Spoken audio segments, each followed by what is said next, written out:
This is problem 8.128. It's on page 479. The 10-pound bar AE is suspended by a cable that passes over a 5-inch radius drum. Vertical motion of end E of the bar is prevented by the two stops showing. Knowing that mu s equals 0.3 between the cable and the drum, determine A, the largest counterclockwise couple M0 that can be applied to the drum if slipping is not to occur, and B, the corresponding force exerted on end E of the bar. Let's sketch the system. Here's the bar with point A, C, and E within the bar. There's a stop that is mounted to ground, and because of the nature of the way that this problem is set up, where we're trying to find the maximum moment that can be applied to a drum in the counterclockwise direction, the band that rotates or that wraps around the drum and connects to pivots on the beam must have, well, let's see, what do we want? We effectively want a moment that is counterclockwise. If that's the case, then the tension here is less than the tension here. That means this end's going to want to pull up. They put another stop at the bottom, but it never touches that stop, so let's just eliminate that stop for the sake of simplicity. The center of the drum is mounted to ground. Let's just put the moment inside to get it out of the way because I'll need some space. And the distance between the center of the drum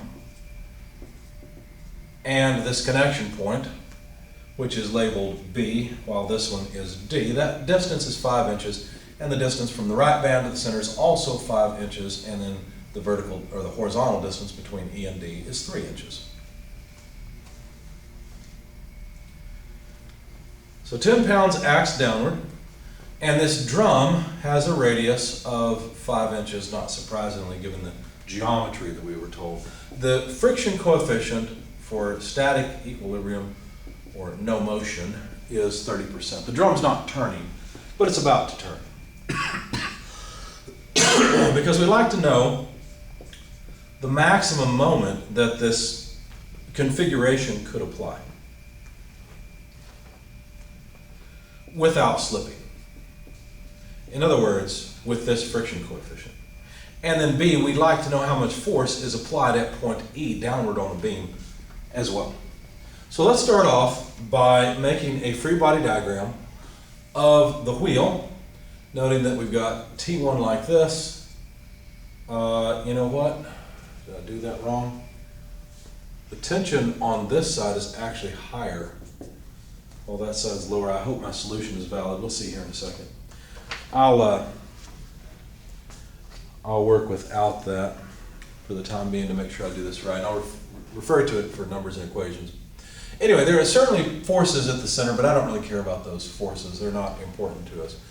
Effectively, what's going to happen is that we'll generate a moment this way. Actually, no, that's not right. We want to generate a counterclockwise moment. Yeah, so the tension on this side has to be higher. No, the tension on this side has to be higher. I'm confusing myself. But that doesn't make sense.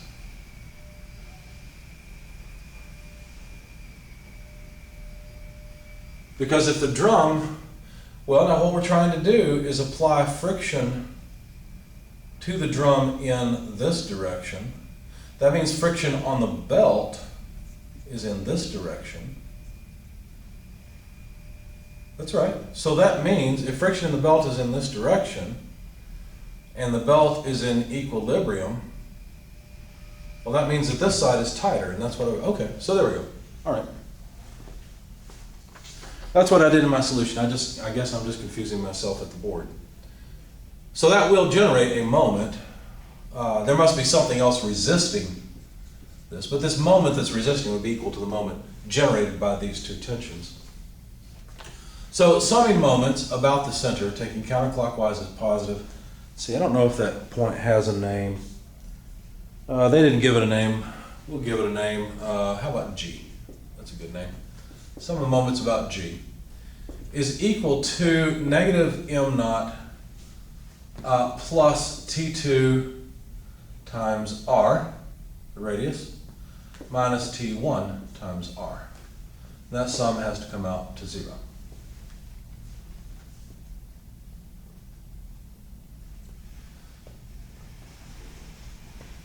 Okay, so then what? Well, let's see. Let's solve for the moment. That's what we really need. So it'd be just R times T2 less T1. And that's our first equation. We could go ahead and relate the two to each other. T2 over T1 is equal to e to the pi mu. Why pi? Well, because there's a 180 degree or pi radian wrap angle. So T2 can be written in terms of T1 times e pi mu, or e to the pi mu. So rearranging this equation, we'd have R times, well, T1 times e to the pi mu to make T2 minus 1. Okay, now let me draw another free body diagram. I'm going to erase this for the time being. If we need it again, we'll write it again. Let's draw the bar and consider what forces act on it. There's force at point E. There's T1 here, T2 here, and weight there. Now I'm questioning myself about this force since T2 is the larger one. Well, anyway, so if we sum moments, remember point E is out here, if we sum moments on the bar about point E, taking counterclockwise as positive, what do we get? Well, let's see, we've got the weight multiplied by its moment arm of 3 plus 5 equals 8 inches. We've got T2 acting upward times its moment arm of 10 plus 3 is 13 inches. And we've got T1 acting with its moment arm to generate a negative moment arm 3 inches. This sum has to be 0 because that's all of the moments of all the forces about point E.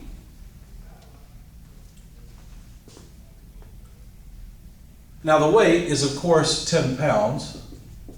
So if we take this to one side of the equation, we'd have 80 inch-pounds equals all of this on the other side. Let me write it as 13 times T2, but let me write T2 as T1 e to the pi mu. Okay, so that's T2 from the equation that I erased, plus 3 times T1. And so this would just be what? T1 times 13 e to the pi mu. What is mu? It's 30% plus 3. There we go. If we just had T1, all of our problems would be over.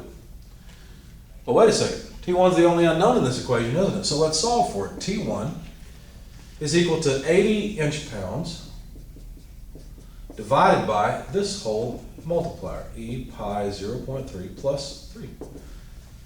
So that comes out, now let's wait a second. Remember these 13 and 3 factors have inch units, so let's not forget that we've got units to carry along, and so we end up with a tension in pounds. It comes out to about 3.8649 pounds force. Now we can calculate m0. That's what we needed. I don't think we need this sum of moments anymore. So m0 would be the radius 5 inches times T1. Let's see, 3.8649 pounds times e to the pi times 0.3 less 1. All those are numbers you can just plug into your calculator. When you do, you come out with about 30.26 inch-pounds. And that's one of the answers that they requested. Okay.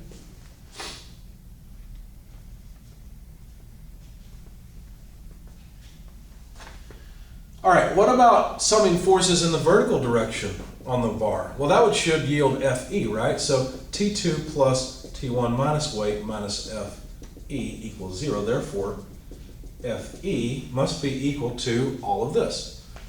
T2 plus T1 minus the weight. So Fe is equal to, let's see, we don't have T2, we'll write it like we did before, T1 e to the pi mu, we'll put in the 0.3 might as well, that's T2 plus T1 minus the weight. Well, the weight is 10 pounds. Notice we know T1 is 3.8649 pounds. And so plugging in all the numbers, we find that Fe is about 3.783 pounds force. So there's the force that has to be applied downward on the bar to hold the bar in equilibrium when this happens. So it seems that what would we call it? Losing my words. The motion that's almost about to happen. Okay. Impending motion. There we go. Impending motion of the wheel must be clockwise. So it's applying a force, a frictional force, sort of in a clockwise sense on the belt. Therefore, the tension on the right-hand side is lowest and on the left-hand side is highest. It can be tricky to figure out which has the high side and low side tension, but I think we've got this one right now.